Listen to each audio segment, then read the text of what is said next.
We will discuss about NP133C, Admiralty NC, and ECDIS maintenance record. So after you update your ECDIS and after downloading the weekly update from your provider, we must log and record here in the maintenance record for the ECDIS and ANC. So let's go. So let's familiarize first. So we have here in the contents. So this is the contents of this ENP133C until 11 or section 11 or chapter 11.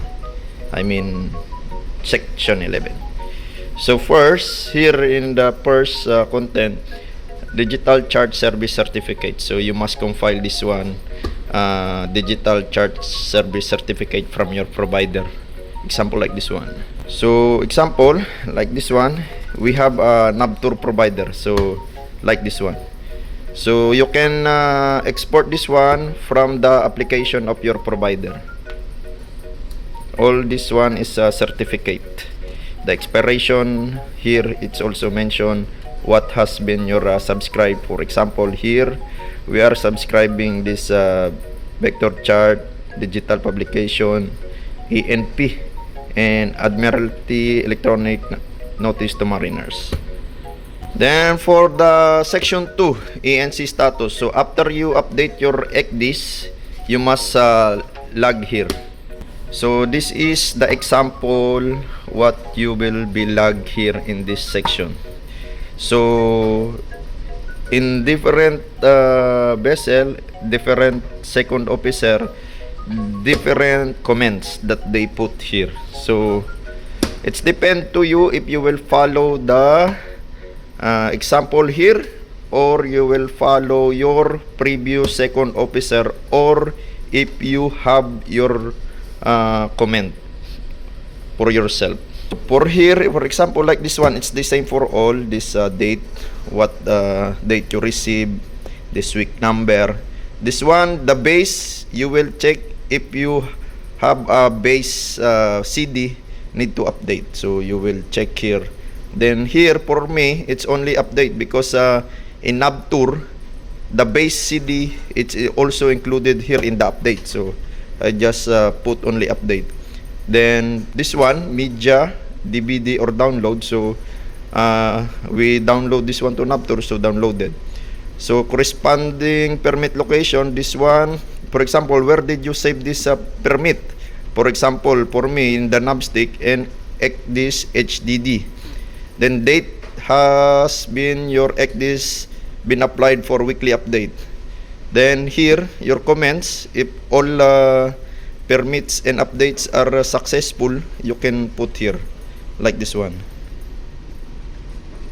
Then the initial and signature of the navigation officer and the master.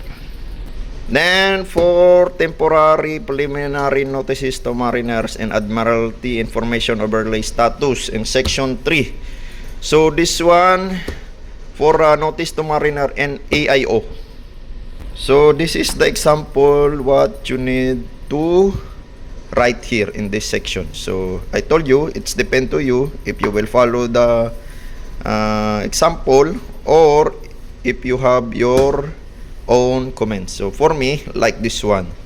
So date receive, week number, then download this AIO, then date review. See? Then for me, like this one, install new weekly AIO update, then plan review, TNP impact GBH00001 up to date. So that's all because we upload or update the AIO weekly also. So this is for the section 3. So for the section 4, this is for readme text file. So what is updated there, what has been new.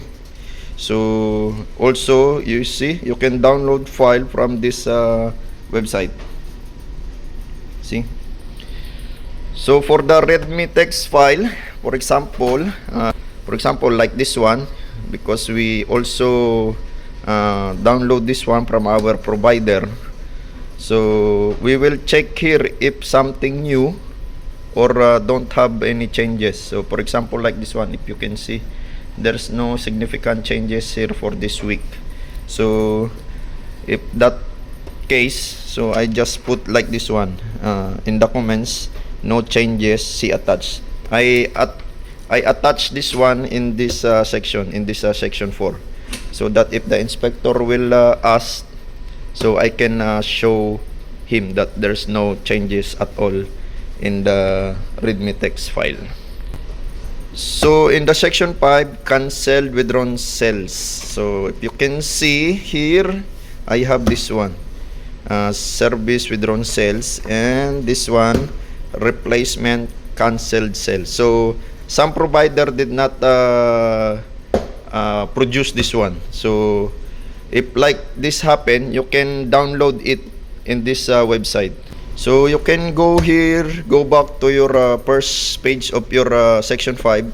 You can see here where to download this, you see, this ENC information that cancelled. For me, I came here in the admiralty.co.uk/EVCS. It did not include in the readme text file. So in section 6, guide to ECDIS audit and inspection. So you can relay here in these publications. So for here, just to comply, just tick yes or no in these questions if all is okay. Section 7A, ECDIS installation. So this one, I did not put something, maintenance.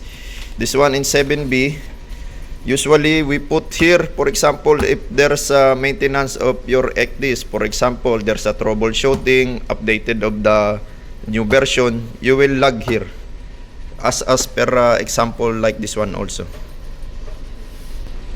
So for the 7C, maintenance ECDIS IHO standards. So here, if your ECDIS not yet 4.0, your presentation library is not yet 4.0, you can put here record of your maintenance. But if your ECDIS is already 4.0, no need to update this one. For 7D, maintenance of ECDIS, this one is annual performance check. So for me, I did not yet put some annual inspection because this vessel is newly came out from the dock, so I don't have any yet record for this annual inspection. But you need to have this one for the inspector, usually when already running through.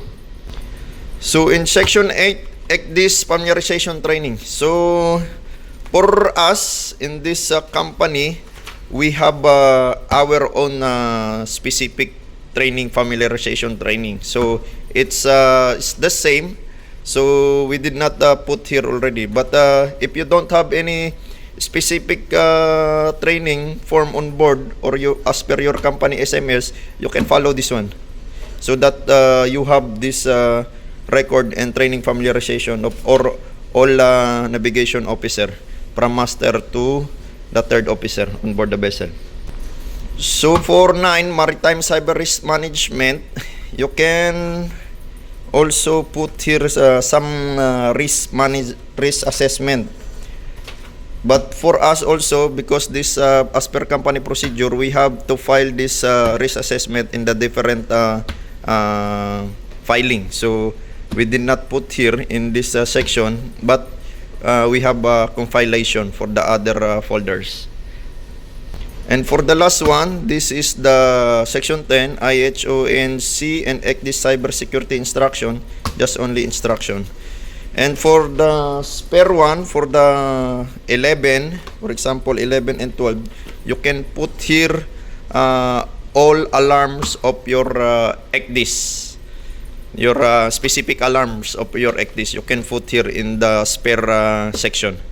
So that's all for this ENP 133C. I hope you learn something or you take something for this one. Thank you.